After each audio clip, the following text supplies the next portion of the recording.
Muchas gracias al CAT por la invitación. El tema que voy a presentar es la actualización del laboratorio de anticuerpos antifosfolípidos. Los temas centrales tratados fueron los ensayos en fase sólida, la conformación de la beta-2 glicoproteína para el diagnóstico de SAF y la discusión, el debate acerca de los ensayos de mezclas. Debrissy presentó un update del estudio multicéntrico de los ensayos en fase sólida. Los objetivos eran comparar los ensayos de anticardiolipinas y anti-beta-2, tanto IgG como IgM, de diferentes proveedores en los mismos pacientes con sospecha de SAF, e investigar si las anticardiolipinas o las anti-beta-2 de isotipo IgM mejoran el diagnóstico de SAF y observar su correlación con trombosis y complicaciones obstétricas. Para el diseño del estudio se pretendían recolectar 1.500 muestras en igual número: SAF con trombosis, trombosis pero sin SAF, enfermedades autoinmunes, complicaciones obstétricas con SAF, complicaciones obstétricas sin SAF, controles sanos, sin criterios de SAF y más de 150 normales para el cálculo del catón.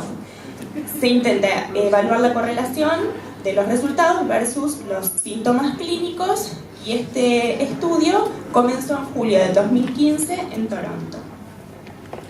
Se ensayaron distintas plataformas comerciales con distintos tipos de fase sólida y distintos tipos de principio de medición.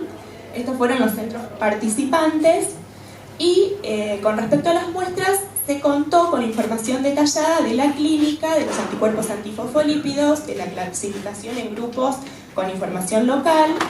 La recepción de las muestras fue entre enero del 2016 y septiembre del 2016 y el análisis entre febrero del 2016 y febrero del 2017.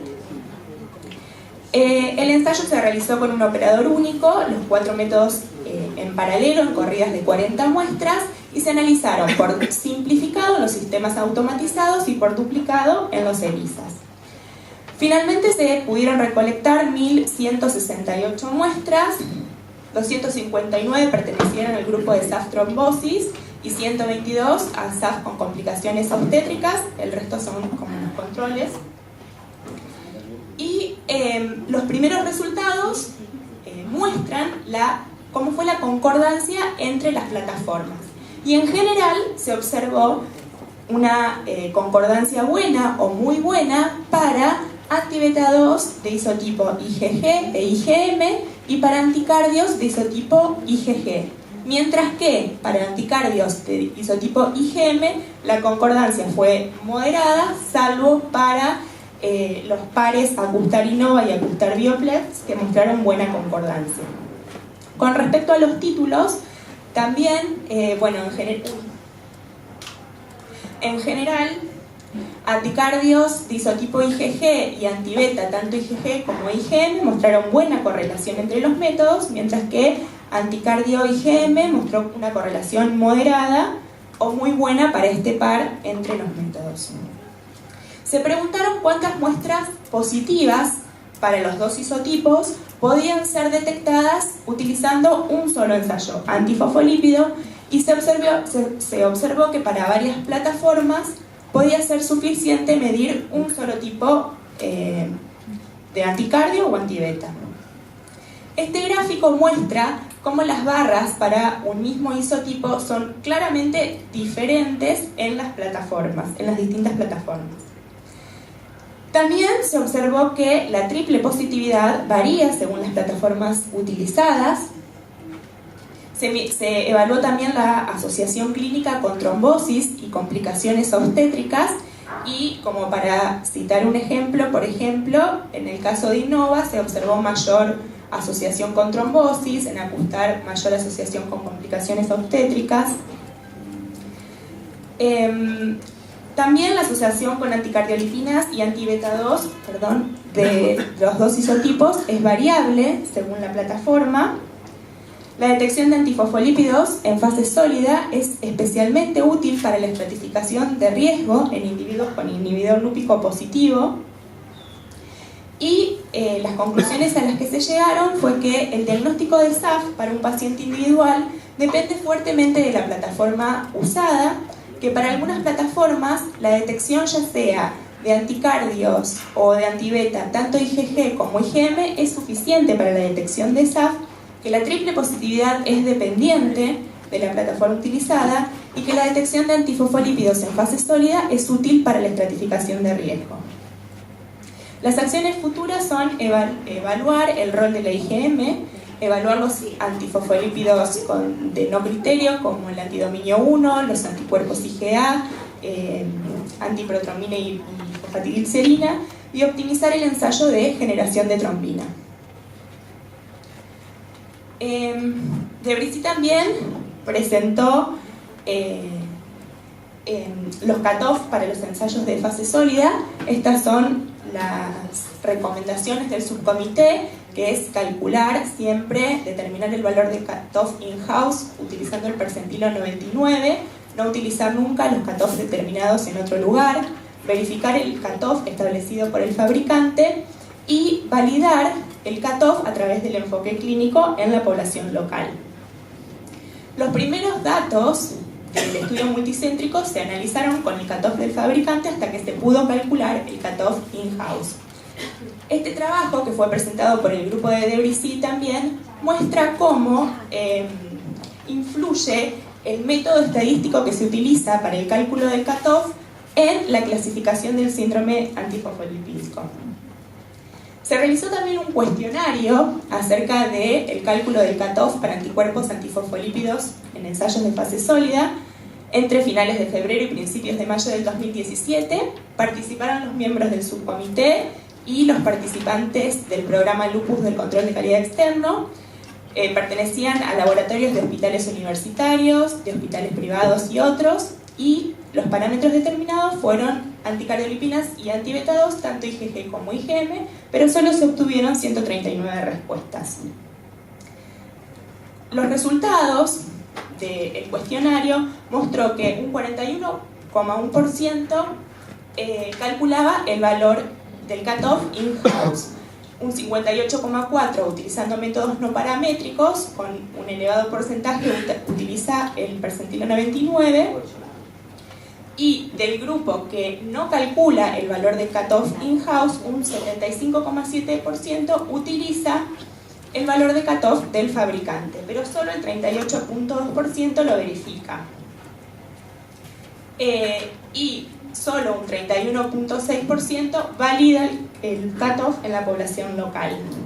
Entonces, estos son los comentarios personales de la presentadora.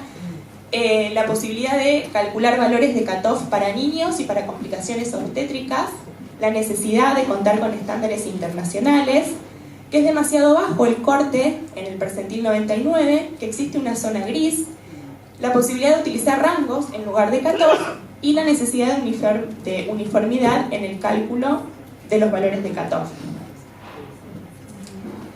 DELAT, otra de las charlas, es la de DELAT, que mostró la relación entre la estructura de la beta-2 glicoproteína y la unión al anticuerpo para el diagnóstico de SAF.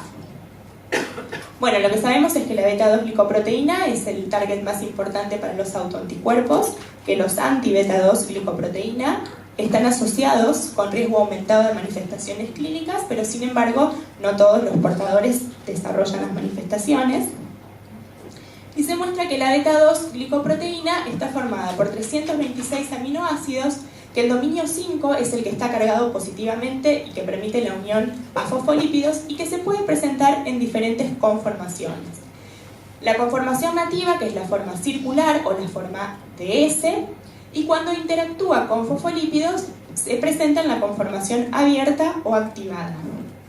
En este trabajo de De Groot se muestra cómo la conformación circular puede pasar a la conformación abierta cuando es dializada en condiciones de alto pH y alta salinidad, y volver a su conformación circular cuando se dializa a bajo pH. No se observan cambios aparentes en la estructura de la proteína con los distintos tratamientos, y esta tabla muestra el porcentaje de las formas en los 3 estadios. Este es el mecanismo de unión propuesto por Delat. El anticuerpo no se puede unir a la beta-2 glicoproteína cuando ésta está en su conformación nativa o de forma S, porque el epitope G40-R43 está bloqueado por una cadena de carbohidratos. Sin embargo, cuando la beta-2 se une a los fosfolípidos, se despliega, se produce un cambio conformacional y ya la cadena de carbohidratos no bloquea al epitope, quedando este disponible para la unión al anticuerpo.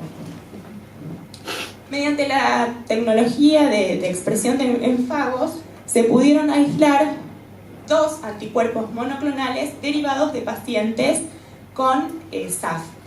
Ambos anticuerpos eran reactivos hacia dominio 1, pero para evaluar hacia qué epitope estaban dirigidos, se los enfrentó a placas sensibilizadas con la beta-2 glicoproteína en sus distintas conformaciones. Y se observó que la diferencia de unión, que era diferente la capacidad de unión según la conformación de la beta-2 glicoproteína. Entonces, el cambio conformacional de la beta-2 glicoproteína puede afectar la detección de anticuerpos anti-beta-2 y contribuir a la variabilidad interensayo, y se preguntaron si el comparar la exposición de epitopes G40-R43 en los ensayos anti-beta-2 que están comercialmente disponibles podría explicar la alta variabilidad. Entonces este dibujo muestra cómo los 2 anticuerpos están dirigidos hacia dominio 1, pero sin embargo los epitopes hacia los que están dirigidos son distintos.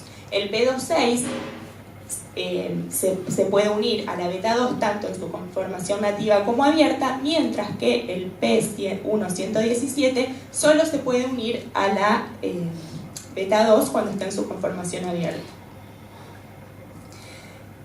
Entonces, se evaluó la exposición de G40-R43 en los ELISAs para anti-beta-2 glicoproteína, y para esto se seleccionaron 5 ensayos comerciales y se probaron los 2 anticuerpos. El ensayo A tenía la beta-2 glicoproteína en su conformación abierta y se observó una unión similar para ambos anticuerpos, mientras que el resto de los ensayos que contenían ambas conformaciones de la beta-2 glicoproteína mostraron distinta capacidad de unión. Entonces, esto indica que hay una enorme variabilidad en la exposición del epitope G40-R43 de beta-2 glicoproteína.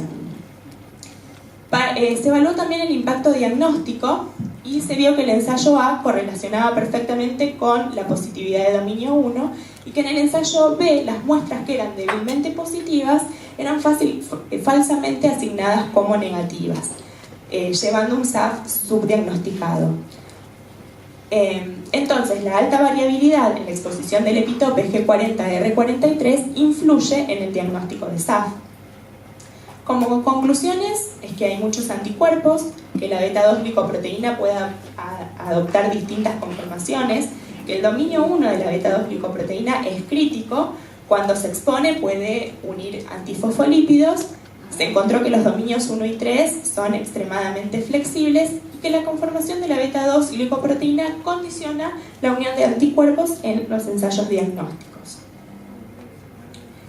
La última charla de la que voy a hablar es la presentación de Moore, que es acerca de el debate de los ensayos de mezcla. Y las preguntas siguen siendo si necesitamos los ensayos de mezcla y si son confiables. Hay grupos que siguen recomendando la realización de los ensayos de mezcla, como por ejemplo Favaloro en este estudio muestra que en casos de inhibidor lúpico fuerte, la prolongación del DRBBT, tanto en el screen como en el confirm, son similares. Esto lleva a una razón normal, derivando en una falsa ausencia de inhibidor lúpico. Por lo tanto, los ensayos de mezcla son críticos para la detección de inhibidores lúpicos fuertes.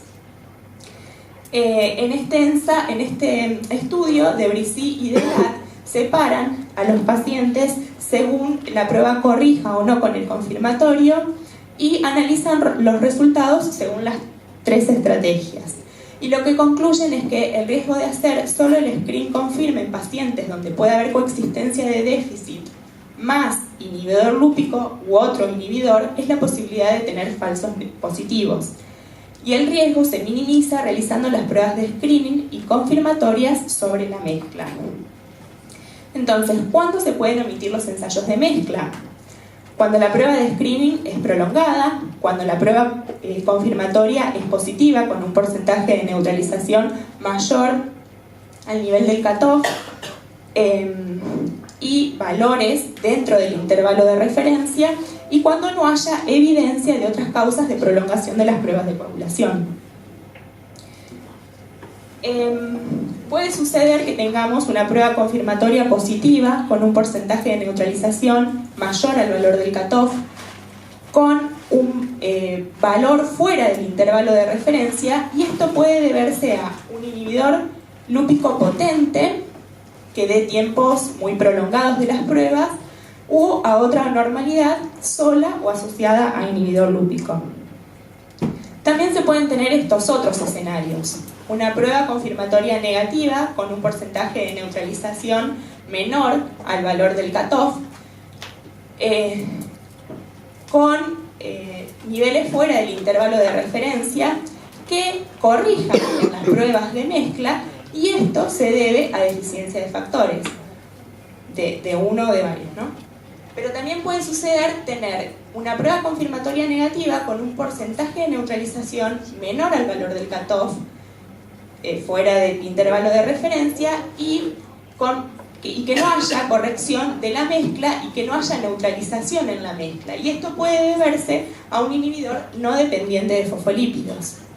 La tercera posibilidad es que en casos de una prueba confirmatoria negativa con un valor fuera del intervalo de referencia haya no corrección de la mezcla con neutralización del efecto en la mezcla, y esto puede deberse a la presencia de inhibidor lúpico en coexistencia con deficiencia de factores o antivitaminas K. También se puede tener esta situación: una prueba confirmatoria positiva con un porcentaje de neutralización mayor al cutoff, con valor en el límite del intervalo de referencia y un valor de la mezcla mayor al valor del paciente. Esto es el efecto cofactor, y neutralización del defecto en la mezcla. Y esto se debe a un inhibidor lúpico con efecto cofactor. Entonces, esta tabla resume las distintas posibilidades que podemos tener. Si la prueba de screen es normal en el paciente, en la mezcla, y la prueba confirmatoria también es normal, el inhibidor lúpico es negativo. Pero podemos tener una prueba de screen anormal para el paciente que no corrige la mezcla, y la prueba confirmatoria neutraliza tanto en el paciente como en la mezcla, y esto se trata de un inhibidor lúpico positivo. Si el paciente es anormal en la prueba de screen, corrige en la mezcla, y en las pruebas confirmatorias no neutraliza al paciente y corrige la mezcla, esto se trata de un déficit de factor o una anticoagulación oral. Si la prueba de screen es anormal para el paciente, no corrige en la mezcla, y en las pruebas confirmatorias no neutraliza al paciente, pero sí neutraliza la mezcla, esto se trata de un inhibidor lúpico más déficit de factor. Y la última posibilidad es tener una prueba de screen anormal para el paciente que no corrige en la mezcla, y en la prueba confirmatoria no haber neutralización del paciente ni de la mezcla, y esto se trata de otro tipo de inhibidor no dependiente de fosfolípidos. Hay otros grupos, sin embargo, que indican que no es necesario hacer las pruebas de mezcla, por lo tanto todavía no hay consenso respecto al uso o no de las mezclas. Trabajos también se presentaron con respecto al cálculo del cutoff. Las conclusiones son que siempre que el cutoff hay que calcularlo localmente, y todavía está en discusión el uso del percentilo 95 versus 99. En este último trabajo que presentó Moore en en la nueva revista del ISTH, se muestra que hay un cierto grado de superposición en algunas muestras cuyos valores de screening del plasma se hallan cercanos, a pesar de una clara no corrección en la mezcla, mientras que en otras, con moderada alteración del screening, sí parecen corregir o dar resultados límites. Entonces, el efecto en la mezcla parece depender de algo más que la potencia del inhibidor y podría relacionarse a la especificidad del epitope, a la avidez del anticuerpo y o a la composición del reactivo. En este último trabajo, Moore compara el uso del valor de cutoff específico para ensayos de mezcla versus el ICA. Y lo que muestra es que, según sus datos presentados, sugerirían que el MTC, que es el valor de cutoff específico para la mezcla, es superior al ICA tanto para el DRBT como para el APTT sensible. Entonces, en resumen, es posible detectar algunos inhibidores lúpicos sin realizar ensayos de mezcla. En al menos algunos tipos de muestra se requiere realizar ensayos de mezcla y el efecto de la dilución puede dar falsos negativos. La importancia de tener los cutoff calculados localmente, la posibilidad de tener cutoff bajos y el cutoff específico para ensayos de mezcla es más sensible que el ICA. Y eso es todo.